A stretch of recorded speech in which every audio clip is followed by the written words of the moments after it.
अरे बच्चों, मैं ज्योति शर्मा फिर से स्वागत करती हूँ आप सबका हमारे यूट्यूब चैनल टीचर्स अड्डा एमपी पर। और आज आपकी क्लास होने वाली है बेटा कक्षा 4 की गणित की क्लास नंबर 86, जिसमें मैं आपको सप्ताह 15 का दिवस 6 कराऊंगी। ठीक है, तो चलिए चलते हैं बिना देर करते हुए हम अपनी क्लास की तरफ। और आप सब जानते हैं कि दिवस 6 में हम क्या करते हैं, जो दिवस 1 से लेकर दिवस 5 तक हम कार्य करते हैं उसका रिवीजन हम दिवस 6 में करते हैं। तो कबाड़ी वाली का जो हमने गुणा भाग किए हैं वो हमने रिवीजन तो कर लिया है, मतलब कार्य तो कर लिया है 1 से 5 तक। क्या क्या सीखा हमने वो हम दिवस 6 में देखेंगे। ठीक है, तो चलिए पहला क्वेश्चन देखते हैं। अनुमान लगाकर बताएं कि 5 गुणा 61 का गुणनफल 300 से अधिक है या 400 से अधिक। तो मेरे हिसाब से हम गुणा करके देखें, इसमें 61 है और 5 है, मतलब अगर हम 5 की गुणा 61 में करेंगे तो मेरे हिसाब से 300 से अधिक आएगा। तो आप करके देख सकते हैं, जैसे 61 की गुणा हम 5 में करें तो 5 से कम 5 और 6 पंजे 30, 300 से ज़्यादा आ रहा है। ठीक है बेटा, दूसरा क्वेश्चन सोच कर लिखें कि 52 गुणा 4 का गुणनफल 200 से कम है या अधिक। तो बेटा 52 गुणा 4 का गुणनफल 200 से अधिक ही होगा, क्योंकि 50 गुणा जो 4 होता है वो 200 होता है। तो और ये है 52, मतलब बढ़ रहा है तो मतलब अधिक ही होगा। मैंने इस तरीके से लगाया था हिसाब, आपको जिस तरीके से अच्छा लगे आप लगा सकते हैं। ठीक है, चलिए, या फिर आप क्या करते हैं, आप गुणा करके देख सकते हैं। 52 की गुणा 4 में करें तो 4 दूनी 8 और 5 चौक 20, मतलब कितना आया 208, मतलब कि 200 से क्या है अधिक। तो आप गुणा करके लिख दीजिए 200 से अधिक। ठीक है, चलिए तीसरा क्वेश्चन देख लेते हैं। तीसरा क्वेश्चन कह रहा है, एक व्यापारी द्वारा 5 किलोग्राम तुअर दाल 100 रुपये प्रति किलोग्राम के भाव से खरीदकर 110 रुपये की किलोग्राम के भाव से बेची गई। क्या था कि एक व्यापारी था, उसने 1 किलो दाल 100 रुपये में खरीदी, लेकिन बेची किसने, उसने 1 किलो दाल 110 रुपये में। ठीक है, तो उसे कितना रुपये का फ़ायदा हुआ बेटा, 10 रुपये का। भाई 100 में खरीदी और 110 में बेची तो 10 रुपये का फ़ायदा हो गया उसको 1 किलो दाल पे। लेकिन वो कह रहा है कि 5 किलो दाल है, अब 5 किलो दाल पे कितना फ़ायदा हो जाएगा, 5 गुणा 10 मतलब कि 50 रुपये। लेकिन इसको हम ऐसे नहीं लिख सकते, जैसे कि मैंने पहले भी बताया था। तो हम इसको लिखेंगे कैसे, हमारा खरीदा हुआ भाव क्या था उसका, उसने 1 किलो दाल 100 रुपये की थी, तो 5 किलो दाल कितने की हुई, 500 रुपये की। और उसने बेची कितने में, 1 किलो दाल उसने 110 में बेची, तो 5 किलो दाल कितने में बेची, 550 रुपये में। तो उसकी बचत कितनी हो गई, उसकी व्यापारी की कमाई कितनी हो गई, 550 में से 500 रुपये घटा तो मतलब कि 50 रुपये।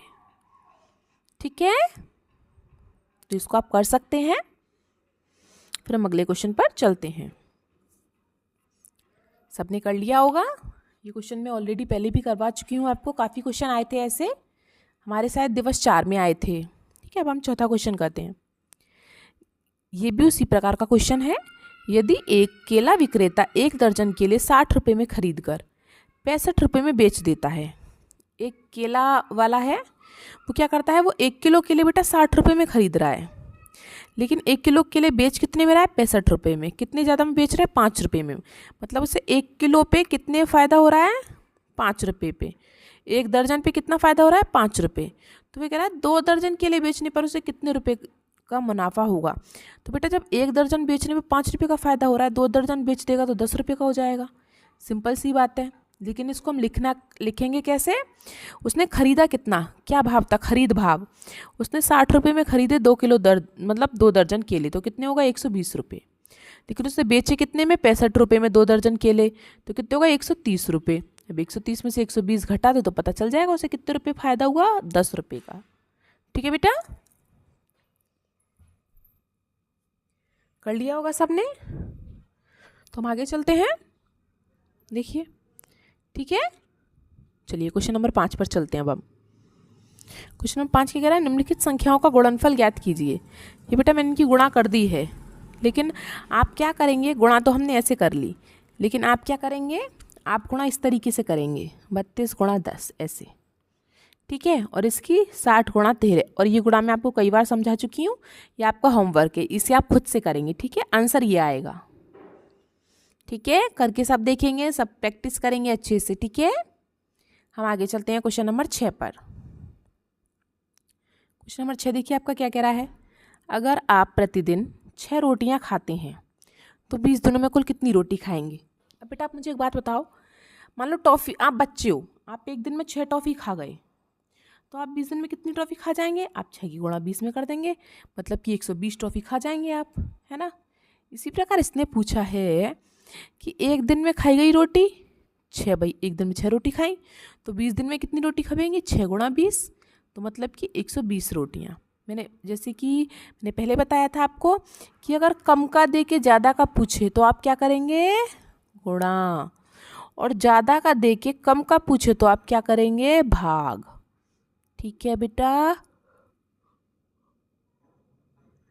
चलिए आगे चलें। क्वेश्चन नंबर 6 हो गया हो तो क्वेश्चन नंबर 7 पर चलते हैं।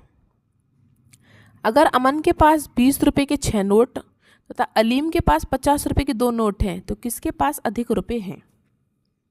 देखो बेटा, अमन के पास कितने रुपए हैं, 20 रुपए के कितने नोट हैं, 6 नोट, तो गुणा कर दो, 6 दूनी 12, मतलब उसके पास 120 रुपए हैं। और अलीम के पास कितने हैं, 50 रुपए हैं, लेकिन नोट कितने हैं, 2, तो 50 दूनी 100 रुपये, तो किसके पास ज़्यादा नोट हैं, अमन के पास अधिक रुपए हैं। ठीक है, चलिए लिख लीजिए फटाफट से सब बच्चे, सबका हो गया होगा। ठीक है, हम क्वेश्चन नंबर 8 पर चलते हैं।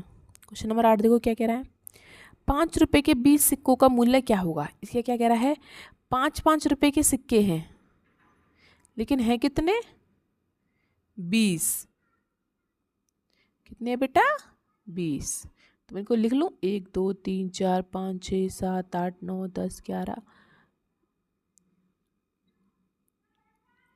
12 13 14 15 16 17 18 19 और 20।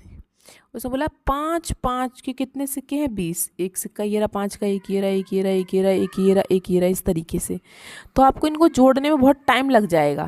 तो इसका एक तरीका क्या होता है, जैसे कि 5 रुपए के 20 सिक्के हैं, 5 रुपए कितने सिक्के हैं, 20, सीधी सीधी गुणा कर दो, बात खत्म हो जाएगी। इसलिए कहते हैं आपको पहाड़े याद कर लो, हर चीज़ गुणा है, हर चीज़ में पहाड़े आते हैं। ठीक है, तो 20 पंजे 100, सीधा सीधा आंसर आ गया। और आप ऐसे 5-5 करके जोड़ते तो कब तक जोड़ते, है ना, जैसे 5 और 5 10, 5 15 20 25 30 40 50 ऐसे जोड़ते रहते फिर। चलिए क्वेश्चन नंबर 9, 32 गुणा 100 का मान ज्ञात कीजिए। 32 की गुणा 100 में करनी है, सिंपल, पहले ये वाला 0 ले लो, फिर ये वाला 0 ले लो, इनकी गुणा कर दो इन दोनों में, फिर 1 ले लो, 1 की गुणा 2 में 2 और 1 की गुणा 3 में 3, बस जोड़ दो, और क्या करना है आपको, 3200 रुपये आ गया आंसर। ठीक है, कितना इजी था। ऐसे ही 90 का 10 में गुणा करना है, जैसे 90 है 10 है, अब 10 का पहाड़ा अगर आपको आता है तो 10 की गुणा 0 में की तो 0, और 10 की गुणा 9 में की तो 90, सीधा सीधा 900 आंसर आ गया। ठीक है बेटा, चलिए तो आज की आपकी क्लास इतनी थी, हमारी क्लास ख़त्म हो चुकी है और हमारा सप्ताह 15 भी ख़त्म हो चुका है। अब चलेगा हमारा सप्ताह 16। सप्ताह 16 को हम बाद में शुरू करेंगे। और आपको हमारी वीडियो कैसी लगी हमें कमेंट बॉक्स में ज़रूर बताएं, और लाइक करें वीडियो को, अपने दोस्तों के साथ शेयर करें, सब्सक्राइब करना ना भूलें।